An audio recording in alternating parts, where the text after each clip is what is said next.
তোমার কোরবানির পশুর চেয়ে তোমার ভাঙ্গা মনটাই আল্লাহর কাছে বেশি প্রিয় হতে পারে। তাই হতাশ হয়ো না।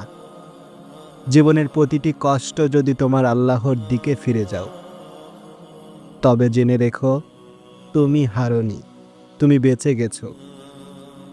ঈদ শুধু গোশতের আনন্দ নয়, ঈদ হলো ভালোবাসা ভাগ করে নেওয়ার, চোখের জলে হাসি ফোটানোর, আত্মত্যাগের মাধ্যমে আল্লাহর কাছে ঘনিষ্ঠ হওয়ার এক অপূর্ব সুযোগ। তোমার মন যদি আজও ভাঙ্গা থাকে, তবে মনে রেখো আল্লাহ তোমার সাথে আছে। আর আল্লাহ সেটাই সবচেয়ে সুন্দরভাবে গড়ে তোলেন। ঈদ মুবারক। তোমার জীবন হোক ত্যাগ, ধৈর্য আর ভালোবাসায় পূর্ণ। ভালো থাকুন। আসসালামু আলাইকুম।